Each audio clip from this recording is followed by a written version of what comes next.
ന്യൂസിലേക്ക് സ്വാഗതം. മാർക്കോ ഇറങ്ങി 20 ദിനങ്ങൾ പിന്നിടുകയാണ്. ഇന്നും മികച്ച രീതിയിൽ തന്നെയാണ് നോർത്ത് ഇന്ത്യ സിനിമ കീഴടക്കുന്നത്. നോർത്ത് ഇന്ത്യൻ ആരാധകർ സിനിമയെ അമ്മാതിരിയാണ് കൈ ചേർത്ത് പിടിച്ചിരിക്കുന്നത് എന്ന് തന്നെ പറയാം. അതെ, മാർക്കോ ഹിന്ദിക്ക് വലിയ ഡിമാൻഡാണ്. സിംഗപ്പൂരിലും സിനിമ റിലീസ് ചെയ്യണം. 11-ാം തീയതിയാണ് സിനിമയുടെ ഹിന്ദി വെർഷൻ സിംഗപ്പൂരിൽ റിലീസ് ചെയ്യുന്നത്. വലിയ ഡിമാൻഡ്, ഹ്യൂജ് ഡിമാൻഡ് പ്രമാണിച്ച് തന്നെയാണ് അവിടെ അങ്ങനെ ഒരു കാര്യം വരുന്നത്. ഹിന്ദിയിൽ സ്റ്റഡി ആയിട്ടുള്ള കളക്ഷൻ 1 കോടിക്ക് അടുത്ത് ഡെയിലി കളക്ഷൻ വരുന്നു എന്നുള്ളതാണ്. വർക്കിംഗ് ഡേയിൽ പോലും 80 ലക്ഷത്തിന് മുകളിലാണ് സിനിമയുടെ കളക്ഷൻ കുതിച്ചുയരുന്നത്.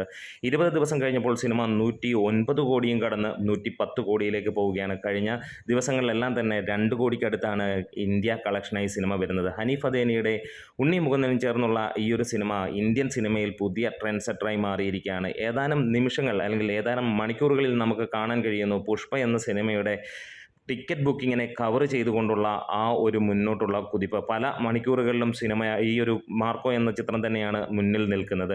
ഇത്ര ഗംഭീരമായിട്ടുള്ള 2 സിനിമകളാണ്, ഒന്ന് പുഷ്പയും അതേപോലെ മാർക്കോ പുഷ്പ ഒരിക്കലും കമ്പയർ ചെയ്യാൻ പോലും കഴിയാത്ത അത്ര വലിപ്പമുള്ള സിനിമകളാണെങ്കിൽ പോലും മാർക്കോ ചെറിയ ഒരു സിനിമയാണ് പുഷ്പയെ വെച്ച് നോക്കുമ്പോൾ നമുക്കറിയാം. എന്നിരുന്നാലും സിനിമ നോർത്ത് ഇന്ത്യയിൽ വല്ലാതെ ആളുകളെ അട്രാക്ട് ചെയ്തു. പുഷ്പയ്ക്ക് കൊടുത്ത സ്വീകരണം എന്തോ അതേ രീതിയിൽ തന്നെയാണ് ജനങ്ങൾ മാർക്കോയ്ക്കും സ്വീകരണം കൊടുക്കുന്നത്. കാരണം 2 ജോണറിൽ വരുന്ന സിനിമകൾ ഇങ്ങനെ ഒരു അന്യായമായിട്ടുള്ള ഒരു ആക്ഷൻ അല്ലെങ്കിൽ അതേപോലെ തന്നെ ബ്ലഡ് റിലേറ്റ് അല്ലെങ്കിൽ ഒരു വല്ലാത്ത ചോര ഒഴുകുന്ന സിനിമ എന്ന് തന്നെ പറയാം. അങ്ങനെയുള്ള ഒരു സിനിമ, വയലൻസ് കൂടിയ സിനിമ, ആ ഒരു സിനിമ കാണാൻ അവിടെ ഒരുപാട് പേരുണ്ട്. പ്രത്യേകിച്ച് യൂത്തിനിടയിലേക്ക് ഈ സിനിമ ഇറങ്ങിച്ചെല്ലുമ്പോൾ അത് മറ്റൊരു തരംഗം തന്നെ ആവുകയാണെന്ന് വീണ്ടും തെളിയിക്കുകയാണ്. ഈ 20-ാം ദിവസത്തിലും സിനിമ 80 ലക്ഷം രൂപയ്ക്ക് മുകളിലേക്ക് വരിക എന്ന് പറഞ്ഞാൽ, അത് നോർത്ത് ഇന്ത്യയിൽ നിന്ന് വരിക എന്ന് പറഞ്ഞാൽ അത് ചില്ലറ കാര്യമല്ല. ഇതുവരെ ഒരു മലയാള സിനിമയ്ക്ക് ഇതുവരെ നേടാൻ കഴിഞ്ഞത് 1 കോടിക്ക് താഴെയായിരുന്നെങ്കിൽ ഇപ്പോൾ 12 കോടിയിലേക്ക് സിനിമ എത്തുന്നു എന്നുള്ള വാർത്തകൾ തന്നെയാണ്. അതെ, ഉണ്ണി മുകുന്ദൻ്റെ ആ ഒരു സ്വാഗും അദ്ദേഹത്തിൻ്റെ അഭിനയ ചാതുര്യവും അതേപോലെ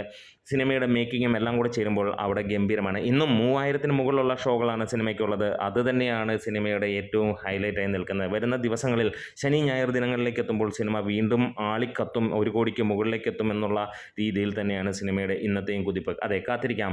നോർത്ത് ഇന്ത്യ കീഴടക്കി മലയാളത്തിൻ്റെ ആദ്യത്തെ ഒരു നായകൻ, അതാണ് പേര് ഉണ്ണി മുകുന്ദൻ. നിങ്ങൾ ആരൊക്കെയാണ് ഈ സിനിമ കണ്ടത്? കമൻസിലൂടെ ഒന്ന് രേഖപ്പെടുത്താൻ. നോർത്ത് ഇന്ത്യയിലിരുന്ന് സിനിമ കാണുന്നവരാരെങ്കിലും ഉണ്ടെങ്കിൽ തീർച്ചയായിട്ടും ഒന്ന് കമൻസ് ഇടണം. എങ്ങനെയാണ് അവിടുത്തെ തിരക്കും കാര്യങ്ങളുമൊക്കെ. അടുത്ത അപ്ഡേറ്റുകളുമായി വരാം. അതിനു മുമ്പ് ചാനൽ ആദ്യമായിട്ടാണ് കാണുന്നത്, ഇതുവരെ സബ്സ്ക്രൈബ് ചെയ്തിട്ടില്ലെങ്കിൽ സബ്സ്ക്രിപ്ഷൻ ഒന്ന് പരിഗണിക്കുക. ഒപ്പം 10,000 സബ്സ്ക്രൈബേഴ്സ് എന്നുള്ള ആ ഒരു ടാർഗറ്റിലേക്ക് എത്താൻ നിങ്ങളും കൂടി ഉണ്ടാവണം.